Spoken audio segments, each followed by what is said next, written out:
Data mainly চার ধরনের। Data চারটা লেভেল আছে। সেই চারটা লেভেল হচ্ছে নমিনাল, অর্ডিনাল, ইন্টারভাল এবং রেশিও স্কেলের ডেটা। আমরা যে এত স্ট্যাটিস্টিক্যাল অ্যানালাইসিস বা স্ট্যাটিস্টিক্যাল টেস্টের কথা বলি, এই টেস্টগুলো আসলে সব টেস্ট সব লেভেলের ডেটার জন্য করা যায় না। কোনো কোনো লেভেলের ডেটার জন্য যে কোনো একটা স্পেসিফিক টেস্ট প্রযোজ্য, আবার অন্য লেভেলের জন্য অন্য। মানে সব ডেটার জন্য সেম স্ট্যাটিস্টিক্যাল টেস্ট আমরা ইউজ করতে পারি না। নমিনাল ডেটা হচ্ছে ক্যাটাগরিক্যাল ডেটা, জাস্ট ক্যাটাগরি। কিরকম ক্যাটাগরি? যেই ক্যাটাগরিতে কোনো অর্ডার থাকবে না। কিরকম অর্ডার থাকবে না, আমি যদি একটা উদাহরণ দিই, যেমন জেন্ডার, এটা শুধুমাত্র নামের ক্যাটাগরি, মেলস অ্যান্ড ফিমেল। এটার কোনো অর্ডার করা যায় যে মেলরা হায়ার লেভেলে বা ফিমেলরা লোয়ার লেভেলে, এরকম কোনো অর্ডার কিন্তু করা যায় না। তো শুধুমাত্র টাইপ, টাইপ অফ ভেরিয়েবল, তাহলে জেন্ডার মেল এবং ফিমেল, যেটাকে কোনোভাবে অর্ডার করা যায় না। আবার যদি আরেকটা কথা চিন্তা করি, যেমন অকুপেশন। অকুপেশন কি কি আছে? ফার্মার, তারপর আছে বিজনেসম্যান, সার্ভিস। এগুলো হচ্ছে টাইপ, অকুপেশনের টাইপ। কিন্তু এগুলোকে কি আমরা বিভিন্ন র্যাঙ্ক অনুযায়ী র্যাঙ্ক করতে পারবো বা অর্ডার করতে পারবো? যে ফার্মারদের চেয়ে আমাদের যেই বিজনেসম্যানরা আছে তাদের স্টেটাস হায়ার, এই ধরনের কিন্তু র্যাঙ্কিং বা অর্ডার আমরা করতে পারবো না। তাহলে নমিনাল লেভেলের ডেটা হচ্ছে সেই সব ডেটা যেসব ডেটাকে শুধুমাত্র ক্যাটাগরাইজ করা যায় টাইপ অনুযায়ী বা নাম অনুযায়ী ক্যাটাগরাইজ করা যায়। আরো যদি উদাহরণ দেখি, তাহলে থাকতে পারে যে ব্লাড টাইপ, যেমন এ পজিটিভ অথবা বি পজিটিভ বা বি নেগেটিভ, এ নেগেটিভ, ও নেগেটিভ, ও পজিটিভ। এই যে ব্লাড টাইপ, এগুলো হচ্ছে টাইপ, জাস্ট নাম অনুযায়ী ক্যাটাগরি করা। শুধুমাত্র নাম অনুযায়ী ক্যাটাগরি করা যায় যেসব ডেটাকে, সেসব ডেটাকে বলা হয় নমিনাল ডেটা। তাহলে উদাহরণস্বরূপ কি কি বললাম? জেন্ডার হতে পারে, ব্লাড টাইপ হতে পারে, অকুপেশন লেভেল হতে পারে। এইসব ডেটাতে কি কি ধরনের ম্যাথমেটিক্যাল অপারেশন প্রযোজ্য? শুধুমাত্র আমরা ফ্রিকোয়েন্সি কাউন্ট করতে পারি, যে কতজন মেল আছে, কতজন ফিমেল আছে, অথবা কতজন এ পজিটিভ ব্লাড ব্লাড টাইপ আছে বা বি পজিটিভ আছে, অথবা কতজন ফার্মার আছে, সার্ভিস হোল্ডার আছে, এভাবে। আবার মোড ক্যালকুলেট করতে পারি। মোড কি?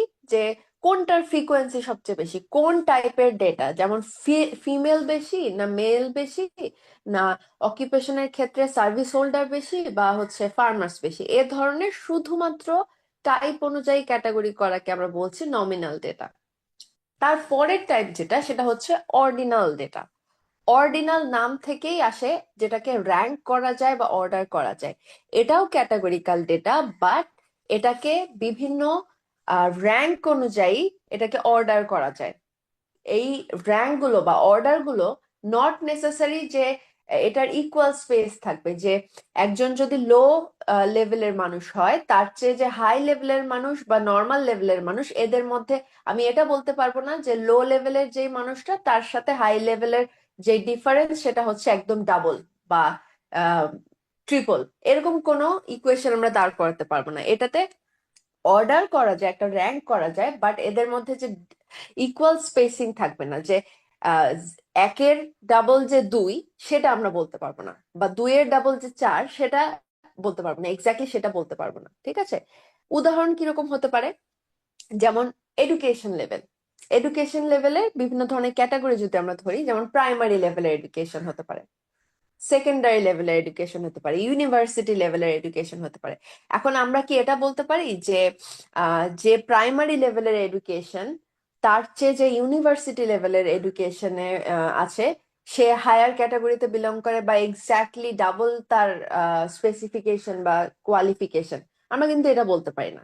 তাহলে যেসব ডেটাকে শুধুমাত্র ক্যাটাগরি করা হয় নিজের র্যাঙ্ক অনুযায়ী বা অর্ডার অনুযায়ী, বাট তাদের মধ্যে নট নেসেসারি যে ইকুয়াল স্পেস থাকবে প্রত্যেকটা অর্ডার বা র্যাঙ্কের মাঝে, তাহলে সেই ধরনের ডেটাকে আমরা বলছি অর্ডিনাল লেভেলের ডেটা। এখন আসি ইন্টারভাল লেভেলের ডেটা।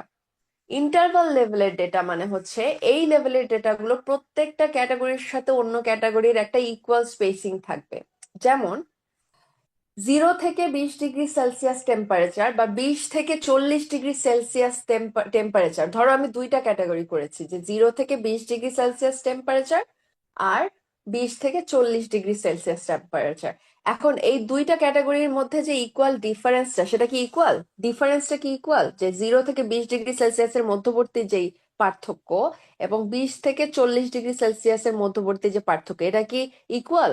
অর্ডিনাল লেভেলের ডেটার সাথে ইন্টারভাল লেভেলের ডেটার পার্থক্য এটাই, যে আমরা যে ক্যাটাগরি করছি অর্ডিনাল লেভেলে আমরা বলতে পারবো না যে এই যে দুটো ক্যাটাগরির ডিফারেন্স সেটা পসিবলি ইকুয়াল হবে, আমরা এরকম বলতে পারবো না। বাট ইন্টারভাল লেভেলের ক্ষেত্রে অবশ্যই যে আমরা দুটা যে ক্যাটাগরি করলাম সেই ক্যাটাগরি গুলোর স্পেসিং গুলো একই হবে। মানে 0 থেকে 20 ডিগ্রি সেলসিয়াস টেম্পারেচারের মধ্যবর্তী যে ডিফারেন্স, ইকুয়াল ডিফারেন্স হচ্ছে 20 থেকে 40 ডিগ্রি সেলসিয়াসের টেম্পারেচার ডিফারেন্স। তাহলে ইন্টারভাল লেভেলের ডেটাতে যেই অর্ডারিং গুলো হবে সেখানে নিউমেরিক্যাল ভ্যালুস যেগুলো আছে প্রত্যেকটা ক্যাটাগরিতে এই স্পেসিংটা ইকুয়াল হবে। যেমন কি টেম্পারেচার 0 থেকে 20, 20 থেকে 40। আরেকটা বিষয় হচ্ছে এখানে দুটো দুটো ইয়ের কথা বললাম, ক্যারেক্টারের কথা বললাম। আরেকটা বিষয় হচ্ছে এখানে কোনো ট্রু জিরো থাকবে না। আমরা 0 ডিগ্রি সেলসিয়াস টেম্পারেচার বলতে এমন কথা বলতে পারি না যে সেখানে কোনো টেম্পারেচারই নেই। অথবা একজন মানুষের আইকিউ লেভেল যদি 0 আসে, আইকিউ স্কোর যদি 0 আসে, সেখানে আমরা তাকে এটা বলতে পারি না যে তার ব্রেইনই নাই বা সে কোনো কিছু জানেই না, সে কোনো কিছু বোঝেই না, আমি কিন্তু এটা বলতে পারি না। সো ইন্টারভাল লেভেলের ডেটাতে 2 0 থাকবে না এবং এই অর্ডারিংটা একটা ইকুয়াল স্পেস মেনটেন করে হবে। এরপর আসি লাস্ট ক্যাটাগরি, রেশিও লেভেলের ডেটা। এটাও, এটার সাথে ইন্টারভাল লেভেলের পার্থক্য শুধু ওই এক জায়গাতেই। হ্যাঁ, নিউমেরিক্যাল ভ্যালুগুলো ইকুয়াল স্পেসিং এ থাকবে, এটা একদম একই। বাট এখানে অবশ্যই ট্রু জিরো থাকতে হবে। যেমন আমি বললাম ইনকাম, আবার এজ, এজ 0 মানে 0, হাইট 0 মানে 0, ওয়েট 0 মানে 0, মানে একটা ট্রু জিরো থাকবে। তাহলে এই হচ্ছে আমার 4টা লেভেলের ডেটা।